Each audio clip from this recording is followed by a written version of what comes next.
Será que você deve suplementar creatina? Você conhece esse suplemento? Se você quer saber mais sobre esse assunto, já dê o seu like, se inscreva no canal e compartilhe esse vídeo, que eu, Dr. Luiz Nicolodi, conto muito com a sua ajuda.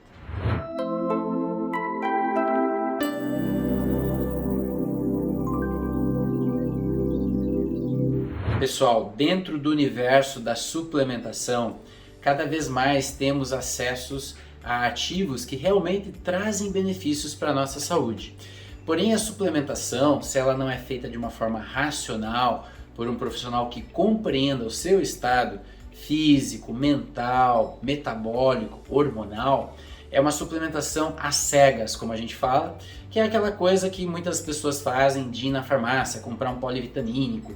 Falaram que a vitamina D é boa, então eu vou lá e compro. Falaram que curcumina faz bem, então eu compro. Ômega 3, enfim. Mas não existe uma estratégia de suplementação e também não existe a personalização do que realmente você precisa estar tomando.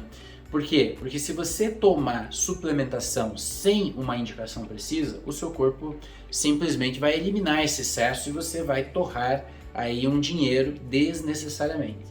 E hoje eu vou falar sobre uma substância que tem sido cada vez mais popularizada, que é a creatina. Você já tinha ouvido falar em creatina? Creatina, ela está muito associada à prática da musculação, né? As pessoas que estão fazendo atividade física, que são atletas, né, utilizam creatina. Mas nos últimos 10, 15 anos a medicina vem estudando múltiplos benefícios da creatina, não só ligada à atividade anaeróbia, aquela que faz muita força, resistência em um pequeno prazo de tempo. Na realidade, a creatina ela tem sido descobertos vários mecanismos interessantes que a gente vai falar aqui nesse vídeo. Então, para começar essa compreensão do que é a creatina, que aqui no canal sempre eu tento trazer uma informação científica, uma informação que seja útil, que foi falada também por uma pessoa que estuda isso, né? Não apenas o que você ouviu aí por, às vezes, público leigo, às vezes o que a indústria quer vender. A gente tenta trazer uma informação com qualidade para vocês. Primeiro conceito que a gente tem que entender que a creatina ela não é apenas um suplemento exógeno, ou seja, um suplemento que vem de fora para dentro do corpo, mas a gente também sintetiza a creatina endogenamente, ou seja, o nosso corpo produz creatina porque o nosso corpo tem necessidade de creatina. Então, quais são os órgãos que sintetizam essa creatina dentro do nosso corpo? 3 principais, né? O fígado, o pâncreas e os nossos rins. Esses 3 órgãos precisam de muita energia para funcionar e a creatina a gente vai ver que ela tem um papel muito importante no metabolismo energético. E de onde vem a creatina? A creatina é uma molécula vinda de aminoácidos, né? Então a origem dela é pelos aminoácidos. Quais aminoácidos compõem a creatina? Arginina e glicina são os principais e a metionina tem um papel também. Então esses 3 aminoácidos é importante para que a gente possa produzir, através da dieta também, a creatina, que a gente tenha na nossa alimentação uma quantidade boa de arginina, de glicina, de metionina. Senão a gente não vai conseguir sintetizar essa creatina. E podemos também ter, através dos alimentos, a própria creatina já montada, né, prontinha. E a importância da creatina, pessoal, ela é tão grande porque ela está no centro do que a gente diz de metabolismo energético do corpo. Vocês sabem aqui pelos meus vídeos anteriores do canal que existe uma usina de energia dentro de cada célula do nosso corpo. Essa usina de energia se chama mitocôndria. E hoje, quase 100% dos problemas de saúde que as pessoas enfrentam também estão associados a mitocondriopatias. Ou seja, quando essa organela celular, que está lá no citoplasma da célula, ela não consegue fazer uma boa síntese de ATP. O ATP é a nossa moeda de energia, aquilo que faz o corpo funcionar para milhares e milhares de reações químicas. Se nós temos mitocondriopatia, a gente não consegue fazer a síntese desse ATP. E também se nós não tivermos creatina, nós não conseguiremos pegar esse ATP sintetizado na mitocôndria e levar para os neurônios e levar para os músculos para onde eles devem agir. Ou seja, o que a gente está falando? Já uma grande função da creatina. Ela é responsável por transportar o ATP, a energia, para os locais corretos. E eu falei também que creatina não age apenas no músculo, ela tem uma ação no sistema nervoso central, direta e indireta. Direta porque ela vai garantir energia para os neurônios poder ter os estímulos nervosos. E indireta porque nós produzimos SAMe. E esse SAMe, que é produzido a partir da metionina, ele é importante demais para fazer metilação, ou seja, acrescentar CH3 em várias moléculas do corpo, mas o principal alvo do SAMe é o DNA, ou seja, aplicar CH3 em várias localidades do DNA, fazendo com que essa metilação proteja o nosso DNA para expressões gênicas não desejadas, que trazem doença, ou às vezes para fazer proteções ao estresse oxidativo. Se nós não termos SAMe suficiente, a gente tem defeitos de metilação, e não metilar direito, eu já tenho falado aqui no canal, é um grande problema para a saúde de qualquer pessoa. Mas quem usa creatina tem uma vantagem, porque ao fato de você suplementar a creatina, você vai poupar esse SAMe. Esse SAMe ele não vai precisar ser utilizado tão excessivamente para a síntese da creatina e ele vai ficar mais disponível para, por exemplo, fazer metilação do DNA, produzir neurotransmissores. Tá vendo aí já o papel da creatina também nas doenças neuropsiquiátricas. Então, creatina também tem esse papel. E ainda falando um pouquinho, né, para que essa creatina possa levar a energia para o músculo, ser retida em nível muscular, a creatina não consegue ser agarrada pelo músculo. A gente precisa fazer uma fosforilação e essa creatina tem que se transformar, né? Ela tem que ser fosforilada e ela se chama fosfocreatina. Essa fosfocreatina sim que está ligada na fibra muscular e quando nós vamos fazer contração muscular, fazer um exercício de resistência, um exercício de gás, né? De realmente explodir numa prova de velocidade, você vai precisar dessa fosfocreatina. É um sistema energético que ele é muito interessante, de ser, principalmente na atividade energética de alta intensidade, é o primeiro que a gente utiliza e ele está ali disponível. Também é importante falar, pessoal, que depois que essa creatina é usada, se ela não for ciclada e não se transformar novamente numa fosfocreatina, ela vai ser transformada por uma enzima em creatinina. E a creatinina vai circular pelo nosso plasma e vai passar pelos nossos rins e vai ser eliminada na urina. E aí tem um mito muito grande, esse é um mito de que se eu tomar creatina eu vou piorar a minha função renal. Não tem nada a ver, pessoal. Por quê? Se a pessoa toma creatina e ela não consegue fazer essa transformação em fosfocreatina, por quê? Porque a mitocôndria está doente, ela não conseguiu fazer essa fosforilar essa creatina, a via metabólica de eliminação vai estar mais forte, então o corpo vai acabar gerando mais creatinina e a creatinina no sangue vai subir. Mas isso não quer dizer que causou uma lesão renal. Na verdade, a creatinina é um produto de excreção que vai ser filtrado pelos nossos rins. Se a gente tem uma creatinina muito alta, não é o problema da suplementação de creatina em si, mas muitas vezes o corpo já tem uma doença de base. Às vezes é uma doença renal, às vezes é um problema de mitocondriopatia, um paciente muito inflamado, um paciente que já tem um problema assim. E aí nesses casos, é claro que a gente vai ter que cuidar com a suplementação. Mas se a pessoa tem uma função renal preservada, não tem que se preocupar se aumentar um pouquinho a creatina, né, em virtude da pessoa estar utilizando essa suplementação. Só que para a gente ter os benefícios dessa fosfocreatina, que fica nos neurônios, fica na massa muscular, a gente precisa ter essa mitocôndria muito boa. E a mitocôndria, pessoal, ela não depende apenas da creatina.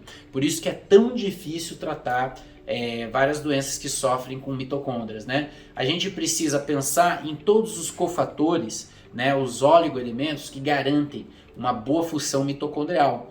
O magnésio é muito importante para poder fixar esse ATP, tá? dentro da mitocôndria, ser disponibilizado, estabilizar esse ATP. Outro elemento muito importante para a mitocôndria é a própria coenzima Q10, que a gente já vem falando aqui no canal também. A L-carnitina, que faz essa migração, né, de ácidos graxos para serem quebrados na mitocôndria.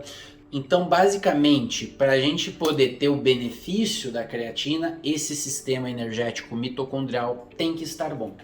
E para também a gente poder ter essa produção de creatinina endógena, né, de creatina endógena, como eu falei, o ciclo da metilação, né, que vai produzir o SAMe, nós precisamos, para que esse ciclo funcione em nível do fígado, de algumas vitaminas do complexo B. A B6, a B9 e a B12 são essenciais nessa metilação que acontece lá no fígado e, portanto, se o paciente não consegue ter uma boa absorção dessas vitaminas, ele não vai conseguir aproveitar muitas vezes essa creatina que ele está tomando, suplementando. Então, basicamente, a creatina é produzida dentro do corpo, ela é sintetizada a partir da nossa dieta, né? E a gente pode também suplementá-la, só creatina. Algumas pessoas me perguntam, Luiz, e às vezes eu vejo que tem creatina alcalina, creatina fosfato, creatina ascorbato, tem a creatina monoidratada, qual delas é melhor para a gente poder suplementar? Pessoal, a creatina monoidratada, ela é a mais comum, ela é a mais popular e é a mais barata também, o custo-benefício muito bom. E os trabalhos, os estudos que comparam muitas vezes a eficácia dos tipos de creatina, a gente vê que não tem muita diferença entre elas, né? Na verdade, independente da forma de creatina que você está suplementando, ela vai ter um benefício. E como a creatina monoidratada é a mais em conta, vale muito mais a pena, né, a gente estar suplementando creatina monoidratada. E aí as pessoas me perguntam, mas como que é feita essa suplementação? Primeiro, pessoal, não vão sair desse vídeo já tomando creatina assim porque diz que é bom, né? Procure seu médico, né, o profissional que cuida de você para poder indicar, um nutricionista também, indicar a suplementação correta da creatina.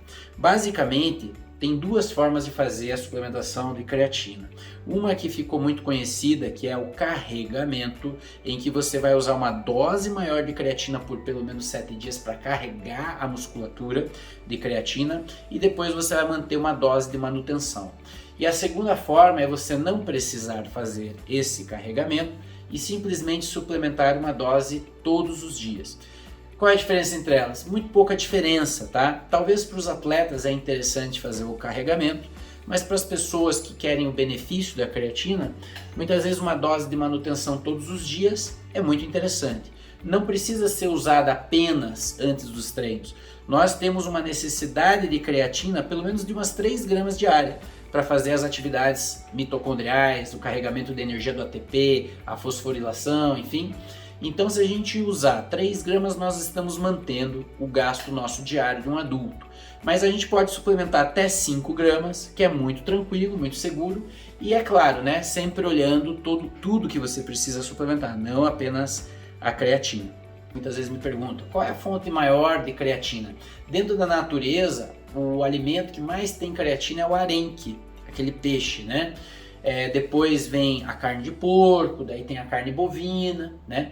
Então a creatina, vocês estão vendo que a maior parte das fontes dela são dos animais, né? E de produtos animais, como o próprio leite.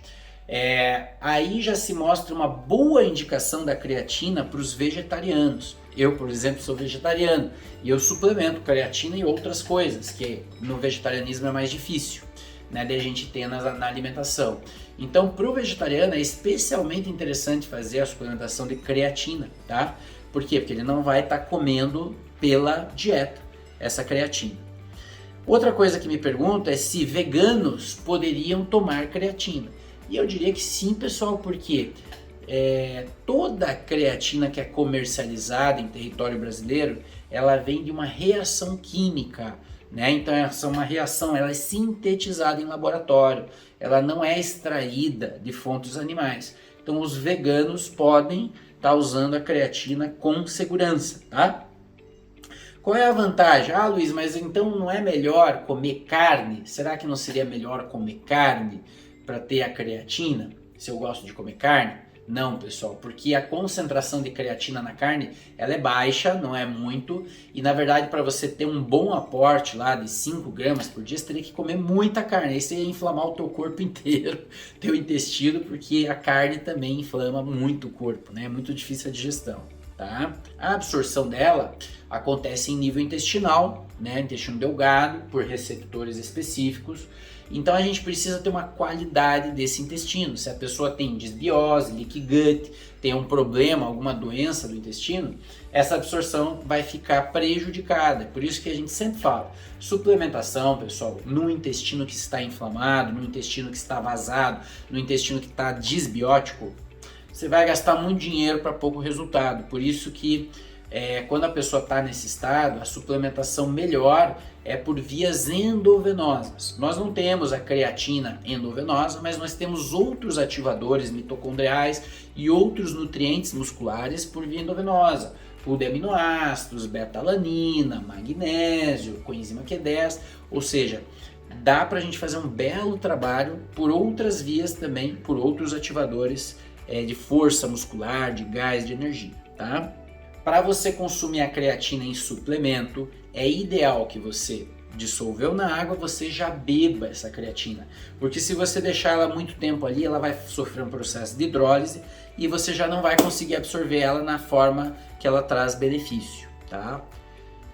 Outras funções dela: estimula a respiração celular, mitocondrial, é um agente antioxidante, a gente pode considerar um agente antioxidante, reduz marcadores da inflamação crônica, ativa a diferenciação de células musculares, ou seja, pessoal, é um suplemento muito interessante.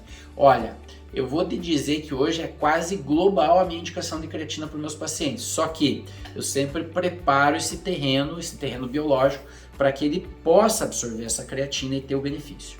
Quais são as aplicações da creatina do ponto de vista médico, em patologias? Para quem é diabético, a creatina é muito interessante porque ela ativa a expressão dos receptores GLUT4 na membrana citoplasmática, melhorando a sensibilidade à insulina, garantindo que haja uma melhor acomodação da glicose em nível intracelular. Então isso aí é bem interessante, tá?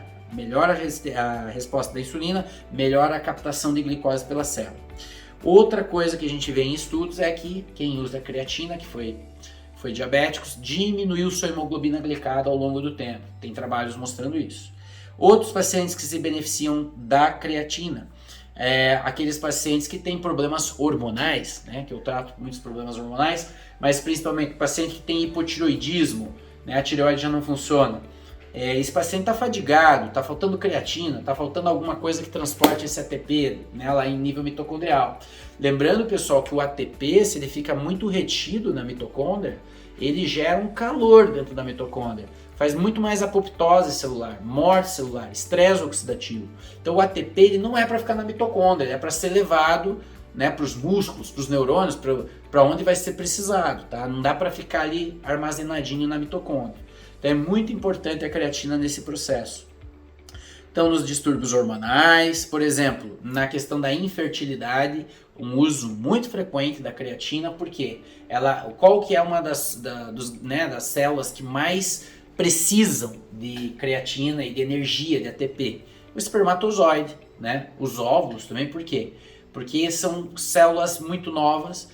No caso do espermatozoide, ele precisa fazer um movimento intenso para poder chegar no óvulo e ele demanda muita energia. Então tem muitas mitocôndrias no espermatozoide, por isso que pacientes com infertilidade, suplementação de creatina, de magnésio, de L-carnitina, de coenzima Q10, tem benefícios muito bons para melhorar essa fertilidade do casal, tá? Tá bem indicado. Também nos casos de sarcopenia, pacientes que estão com perda de massa muscular, estão muito fracos, estão com osteoporose, estão nesse processo de enfraquecimento geral, obrigatória a suplementação de creatina, Então, meus velhinhos lá, todos tomam creatina, tá, pessoal? Mas, qual é o problema? Tem que garantir a absorção. Se esse estômago do velhinho não tiver com ácido clorídrico, se essa flora intestinal não tiver boa e equilibrada, não adianta suplementar, vai perder quase tudo, tá? Doenças neurodegenerativas e psiquiátricas, então esclerose lateral amiotrófica, doença de Alzheimer, Parkinson, depressão, ansiedade, pessoal, excelente suplementação de creatina. Tem essa indicação, porque se eu suplemento creatina, eu poupo meu SAMe lá no ciclo da metilação, no fígado. Eu posso ter mais SAMe para metilar o DNA, inclusive para metilar os neurotransmissores, né? No caso, serotonina, dopamina, noradrenalina, acetilcolina, GABA, etc., glutamato. Então eu preciso de bastante SAMe para eu poder ter uma função cerebral muito boa, tá? Por isso que a creatina não é só boa para o músculo, é muito boa para o cérebro, tá? Isso que os estudos têm mostrado. E outra coisa que é importante, quanto mais arginina a gente tiver, né, disponível na nossa alimentação e na nossa suplementação, vai melhorar também a síntese do óxido nítrico, vai vasodilatar, vai melhorar o controle da hipertensão. Também outra indicação muito clara da creatina, pessoal, no pós-infarto, aquele coração que está fraco, aquele coração da insuficiência cardíaca, aquele coração que sofreu um infarto, tem que fazer um bypass, que teve que fazer uma revascularização, para a gente poder voltar a dar força de contratilidade, fração de ejeção boa desse ventrículo esquerdo. A creatina é um suplemento muito bom para isso, assim como a coenzima Q10, assim como a testosterona, né, que tem uma ação cardíaca brutal, estradiol também. Então, o hormônio junto com os cofatores, junto com o aminoácido certo, aí é a alquimia do corpo, né? Aí a gente tem a resposta adequada, tá? Então, pessoal, era sobre isso esse vídeo. É um vídeo assim, bem complexo, bem denso de fisiologia, mas é que muitos pacientes me perguntam sobre creatina e nesse sentido eu resolvi gravar esse vídeo. É claro que não é um vídeo que esgota o assunto, mas eu queria que vocês colocassem aqui no comentário se vocês suplementam creatina, quanto que vocês utilizam e se vocês perceberam esses benefícios que a gente comentou aqui no vídeo. Se quiser, deixa a sua pergunta também. Gostou do seu vídeo? Se inscreva no canal e compartilhe ele com aquela pessoa que você gosta. Até mais!